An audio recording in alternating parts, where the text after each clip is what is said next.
سونے والے۔ برسوں قبل ملک شام میں افسوس نامی ایک شہر آباد تھا۔ وہاں کے تمام لوگ بت پرست تھے۔ بادشاہ بھی بت پرست تھا جس کا نام دقیانوس تھا۔ اس بادشاہ کے 6 وزیر تھے جو بہت ہوشیار اور باہمت نوجوان تھے۔ ایک مرتبہ لوگ عید کا تہوار منانے اور بتوں کی عبادت کرنے کے لیے شہر سے باہر گئے ہوئے تھے۔ وہاں کے لوگ عید کے دن جشن مناتے اور بتوں کی عبادت کیا کرتے تھے۔ بادشاہ بھی اپنے وزیروں کے ہمراہ جشن منانے آیا ہوا تھا۔ ان میں سے ایک وزیر کا نام میکسی میلیانوس تھا۔ جب اس نے لوگوں کو بتوں کی پوجا کرتے دیکھا تو اس کے ذہن میں خیال آیا کہ بت تو کوئی کام انجام نہیں دے سکتے، اس لیے ان کی عبادت کیوں کی جائے۔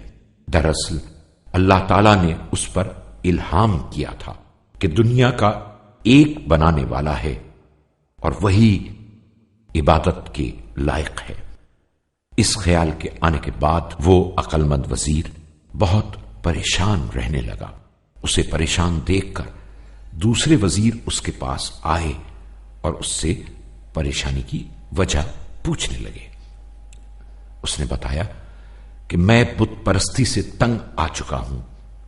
دوسرے وزیر بھی اس کی باتوں سے متاثر ہوئے اور انہوں نے میکسی میلیانوس کی باتوں کو دلوں کی گہرائی سے قبول کر لیا۔ پھر انہوں نے فیصلہ کیا کہ اب وہ کبھی بھی بتوں کی پوجا نہیں کریں گے۔ اس کے بعد انہوں نے ایک خفیہ ٹھکانے کا انتخاب کیا جہاں وہ سب جمع ہوتے اور خدائے واحد کی عبادت کرتے۔ دن رات یوں ہی گزرتے رہے۔ رفتہ رفتہ بادشاہ کو شک ہونے لگا کہ اس کے وزیر بتوں کی عبادت نہیں کرتے ہیں۔ ایک روز دقیانوس نے ان سب کو دربار میں بلایا اور کہنے لگا، میں نے سنا ہے کہ تم لوگوں نے کوئی نیا دین قبول کر لیا ہے۔ یاد رکھو کہ اگر تم میرے وزیر اور اپنے قبیلے کے سردار نہ ہوتے تو مجھے کوئی فکر نہیں تھی، لیکن اب مجھے ڈر ہے کہ دوسرے لوگ بھی تم سے سیکھنے لگیں گے اور وہ بت پرستی سے بیزار ہو جائیں گے۔ فی الحال میں تم لوگوں کو 1 دن کی مہلت دیتا ہوں کہ اپنا دین چھوڑ دو یا پھر مرنے کے لیے تیار ہو جاؤ۔ سارے وزیر وہاں سے چلے گئے اور آپس میں مشورہ کرنے لگے۔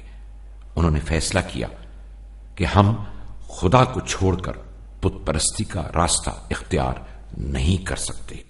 پھر وہ دقیانوس بادشاہ کے انتقام سے بچنے کے لیے کوئی ترکیب سوچنے لگے۔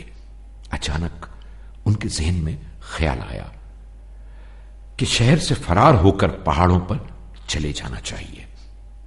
یہ سوچ کر وہ لوگ شہر سے نکلے اور پہاڑوں کی طرف چلے گئے۔ راستے میں انہیں ایک چرواہا ملا۔ اس نے جب ان کی بات سنی تو وہ بھی بت پرستی چھوڑنے پر تیار ہو گیا اور اپنے کتے کو لے کر ان کے ساتھ ہو لیا۔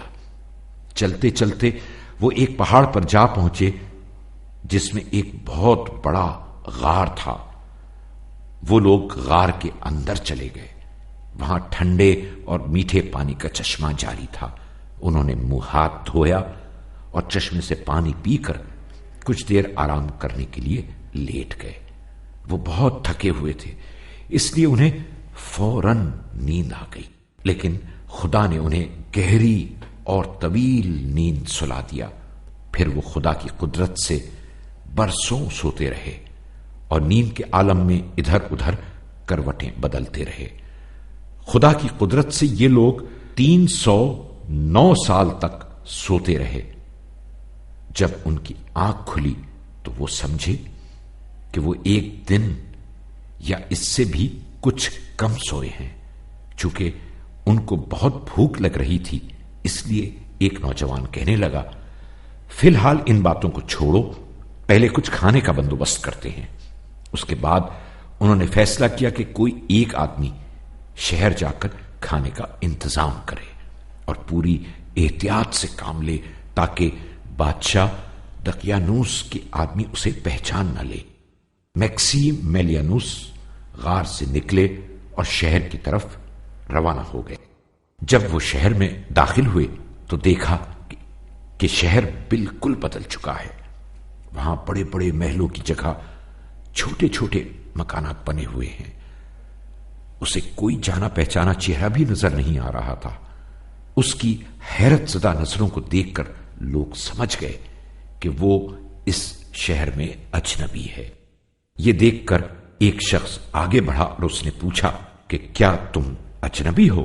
میکسی میلیانوس نے بتایا کہ نہیں، میں اسی شہر کا رہنے والا ہوں اور روٹی لینے آیا ہوں، لیکن کوئی تندور ہی نظر نہیں آ رہا۔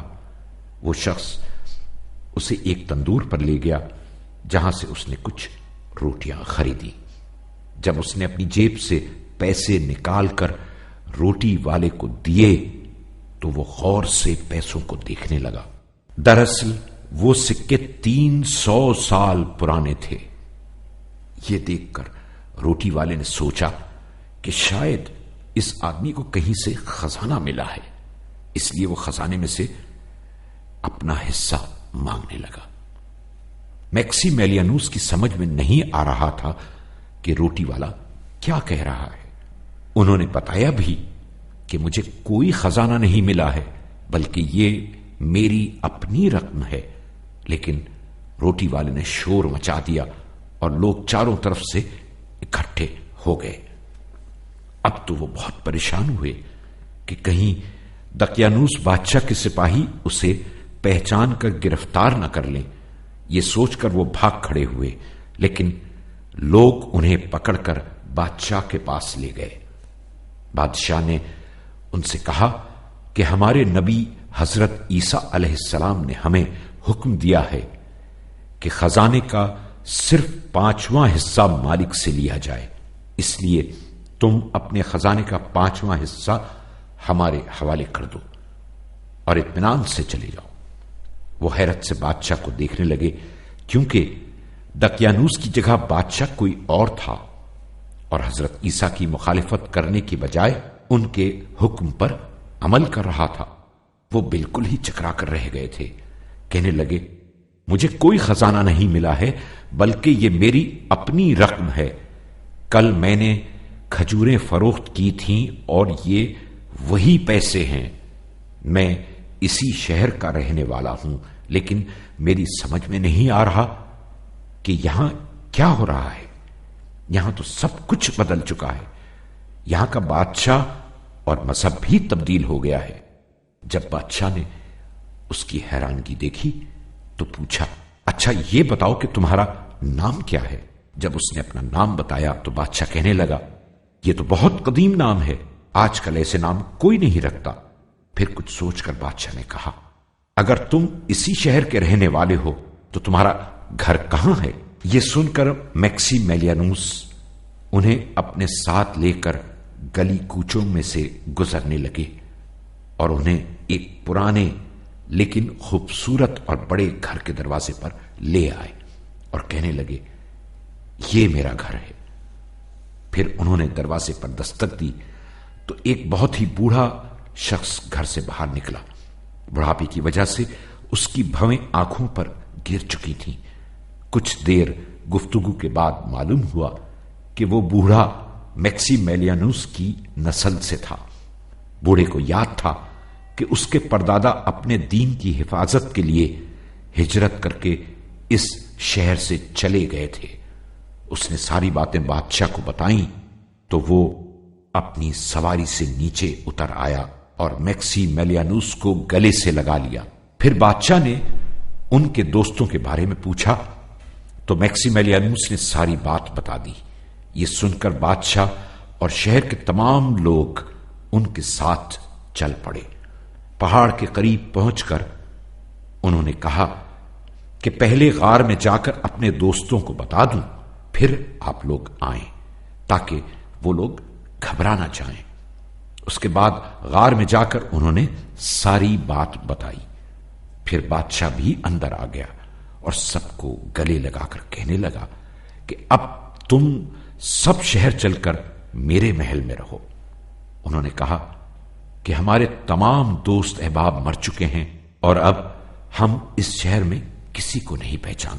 پھر انہوں نے خدا سے دعا کی کہ انہیں دوبارہ پہلی حالت میں لوٹا دے.